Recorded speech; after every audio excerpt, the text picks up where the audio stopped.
اور ہمارے لیے یہ بڑی خوش نصیبی کی بات ہے کہ ہم نے 29 دن اللہ رب العزت کے کلام کی تلاوت کو سنا، اور تراویح کے اندر اس کلام حمید فرقان مجید اس کو مکمل کیا گیا۔ اللہ رب العزت سے دعا ہے اللہ پڑھنے والوں کا پڑھنا قبول کرے اور سننے والوں کا سننا قبول فرمائے۔ رمضان المبارک، قرآن مجید، یہ آپس میں لازم و ملزوم ہیں۔ قرآن کی بڑی شان، بڑی عظمت ہے، اور اللہ کے فضل و کرم سے خوش نصیب ہیں وہ لوگ جو قرآن مجید کے ساتھ جڑے ہوئے، جن کا تمسک کتاب اللہ کے ساتھ ہے۔ نبی کریم جناب محمد الرسول اللہ صلی اللہ علیہ وسلم نے ارشاد فرمایا تھا، ترکت فیکم امرین لن تضلوا ما تمسکتم بہما کتاب اللہ و سنتی۔ میں تم میں دو چیزیں چھوڑ کر جا رہا ہوں، جب تلک تھامے رکھو گے، جب تلک ان کے ساتھ تمسک کو اختیار کیے رکھو گے، ذلیل، مسکنت، ذلت یہ تمہارا مقدر نہ بن سکے گی۔ عظمتوں، رفعتوں کا تم مزہ لوٹو گے، اور ان میں سے ایک رب تعالیٰ کا یہی کلام قرآن مجید ہے۔ قرآن مجید یہ بڑی عظمتوں والی کتاب ہے، بڑی شانوں والی کتاب ہے۔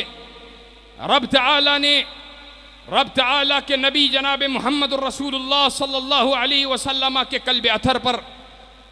اس کو نازل فرمایا، اور نبی کریم جناب محمد الرسول اللہ صلی اللہ علیہ وسلم نے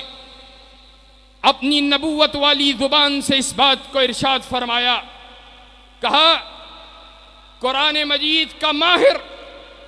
قرآن مجید کو پڑھنے والا، قرآن مجید کی قرات پہ عبور رکھنے والا، اس کے مفاہیم کو سمجھنے والا، اس کے مفاہیم کو پہچاننے والا، اس کے مفاہیم کو بیان کرنے والا، وہ اتنی شان اور عظمت والا ہے کہ مع سفرۃ کرام بررہ، اللہ رب العزت کے مقرب ملائکہ وہ ان کی معیت کو اختیار کرنے والا ہے، ان کی ہمسری کو اختیار کرنے والا ہے۔ اور قرآن مجید فرقان حمید کی کیا شان اور کیا عظمت ہے۔ نبی کریم جناب محمد الرسول اللہ صلی اللہ علیہ وسلم نے فرمایا، کہا من قرأ حرفا من کتاب اللہ فلہ اجر فلہ حسنۃ وحسنۃ کحسنۃ عشر امثالہا۔ اللہ کے نبی صلی اللہ علیہ وسلم نے فرمایا کہ جو قرآن مجید کا ایک حرف تلاوت کرتا ہے، اللہ رب العزت اس کو 10 نیکیاں عطا کرتا ہے، اور 10 نیکیاں وہ الف لام میم کو پڑھنے کی نہیں ہے، بلکہ الف الگ حرف ہے، لام الگ حرف ہے، میم الگ حرف ہے۔ کتنی ہی عظمت والی اور کتنی ہی شان والی کتاب ہے۔ ان اللہ یرفع بہذا الکتاب اقواما، اللہ رب العزت کی اس کتاب کی وجہ سے قوموں کو جہانوں پر عزت عظمت عطا کرے گا، اور اسی کتاب کی وجہ سے لوگوں کو ذلت سے دوچار کرے گا۔ معنی اور مفہوم یہ ہے جو اس کے ساتھ جڑ گیا، عظمتیں اس کا مقدر بن گئیں، اور جس نے اس کو ترک کر دیا، اس کو چھوڑ دیا، اس کے پڑھنے کو چھوڑ دیا، ترک کر دیا، اس کی قرات سے باز آ گیا، جس نے اس کی قرات کو ترک کر دیا، جس نے اس کے سمجھنے کو ترک کر دیا، اس کا ذلت مقدر بن جائے گی، ذلت اس کے لیے لکھ دی گئی ہے۔ اور جس نے اس کتاب کو پکڑ لیا، تھام لیا، عزتیں اور عظمتیں اس کا مقدر بن جائیں گی۔ قرآن مجید کے ساتھ ہمارے اسلاف کا بڑا گہرا تعلق تھا، اور قرآن مجید یاد کرنے والے قاری کی شان و عظمت، حافظ قرآن کی شان و عظمت میں صرف ایک بات کر کے اپنی بات سمیٹنے جا رہا ہوں۔ اللہ کے نبی جناب محمد رسول اللہ صلی اللہ علیہ وسلم احد کے موقع پر جب شہداء کی ایک قطار ہے، فہرست ہے،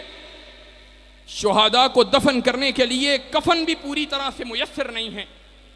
ایک ایک کفن کے اندر دو دو تین تین شہداء کو لپیٹ کر ان کو قبر میں اتارا جا رہا ہے۔ تو نبی کریم جناب محمد الرسول اللہ صلی اللہ علیہ وسلم ایسے موقع کے اندر حدیث میں آتا ہے، اللہ کے نبی صلی اللہ علیہ وسلم صحابہ سے پوچھتے ان میں سے قرآن کس کو زیادہ یاد ہے؟ بتلایا اس کو قرآن زیادہ یاد ہے۔ اللہ کے نبی صلی اللہ علیہ وسلم اس کا رخ قبر کی طرف پہلے کرتے کہ اس کو قبر میں پہلے اتارا جائے، یہ اس کا اکرام ہے کہ اس کو قرآن مجید اللہ کا کلام زیادہ یاد ہے۔ یہ قرآن مجید کی شان، یہ قرآن مجید کی عظمت ہے۔ ہمارے قرائے کرام جنہوں نے اس کی خوبصورت تلاوت، خوبصورت اور محصور کن آواز میں، دلنشین آواز میں اس کی قرات ہمیں سنائی، ہم اللہ رب العزت سے دعا گو ہیں کہ اللہ ان کے حافظے میں، علم میں، ان کے جوانی کے اندر اللہ رب العزت اپنے جناب سے برکتوں کا نزول فرمائے۔ اور جو لوگ یہاں پر خدمت کرتے رہے، کمزوری کے باوجود، ناتوانی کے باوجود، یہ مرکز آپ کا مرکز ہے، یہ مدرسہ آپ کا مدرسہ ہے، یہ اللہ کے فضل و کرم سے توحید و سنت یہ مرکز جو آپ کی خدمت کے اندر پیش رہا، اللہ کے فضل و کرم سے جتنی بھی ٹوٹی پھوٹی کوشش کی، اللہ رب العزت اس کو اپنے دربار کے اندر قبول فرما لے، اور جو کمی رہ گئی اللہ رب العزت سے دعا گو ہیں اللہ ہمیں اس کمی کے اوپر ہمارا مواخذہ بھی نہ فرمائے اور اس کمی کو پورا کرنے کی توفیق عطا فرمائے۔ بڑی لمبی فہرست ہے جن نوجوانوں نے اللہ کے فضل و کرم سے اللہ کے دین کے لیے اس ادارے خالصتاً اللہ رب العزت کی رضا کے لیے محنت کی ہے۔ اللہ رب العزت ان جوانوں کی جوانی کے اندر برکت ڈالے۔ یہ رمضان المبارک اب پورے سال بعد آنا ہے۔ ائمہ محدثین 6 مہینے قبل اللہ رب العزت کے حضور دعائیں کیا کرتے تھے، اللہ تو ہمارے نصیبے کے اندر رمضان کر دینا، اللہم بلغنا رمضان، اور کہا کرتے تھے اللہم سلمنی الی رمضان، اللہ ہمیں رمضان تک سلامت رکھنا۔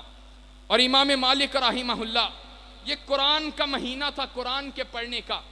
جنہوں نے پڑھا اللہ ان کا پڑھنا قبول فرمائے، اور جو اس میں غفلت کرتے رہے وہ سنیں اور آئندہ اپنی اس غفلت کو دور کرنے کا ارادہ بالجزم فرمائیں۔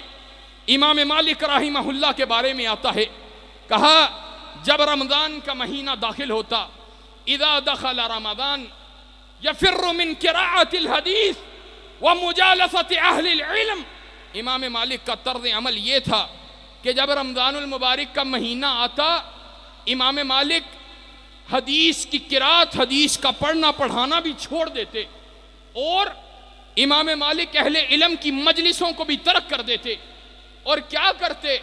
اپنے آپ کو قرآن مجید کی تلاوت کے لیے وقف کر لیتے۔ اسی طرح عمر بن قیس رحمہ اللہ کے بارے میں آتا ہے، عمر بن قیس امام ہے اور اس کا طرز عمل یہ ہے،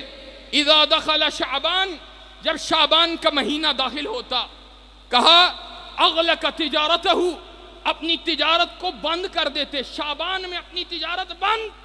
ہمارا طرز عمل یہ ہے، ہماری تجارتیں کھلتی ہیں، رمضان آیا ہے، سیزن آیا ہے،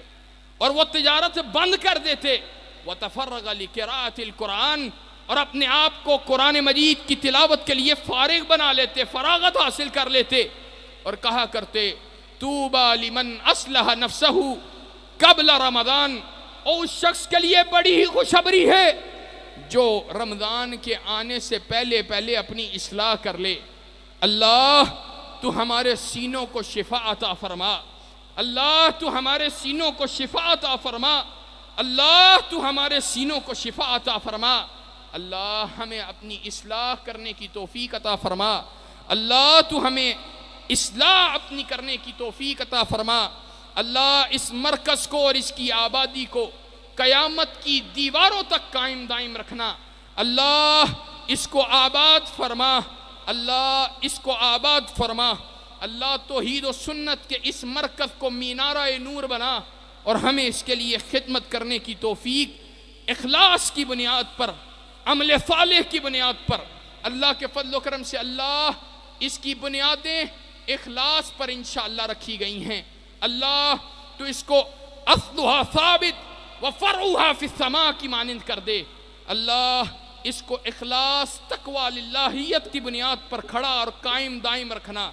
سبحان ربک رب العزت عما یصفون وسلام علی المرسلین والحمد للہ رب العالمین۔ ہمارے معززین شیوخ، ان کی آمد کا سلسلہ جاری رہے گا۔ ڈاکٹر حماد لکھوی صاحب بھی انشاءاللہ تشریف لائیں گے، اور اسی طرح علامہ شہید رحمہ اللہ کے بھتیجے حافظ فرقان الہی سیٹھی، اللہ کے فضل و کرم سے بڑے جید عالم دین ہیں اور بڑے ہی شاندار خطیب اور واعظ ہیں، وہ بھی انشاءاللہ تشریف لانے والے ہیں۔ ہمارے بھائی جناب ذکریہ چیمہ بھی تشریف لا چکے ہیں۔ دل جمی کے ساتھ تشریف رکھیں، علماء کے دروس ان کے وعظ سے مستفید ہوں۔ اللہ رب العزت ہمیں عمل کرنے کی توفیق عطا فرمائے۔ سبحان ربک رب العزت عما یصفون وسلام علی المرسلین والحمد للہ رب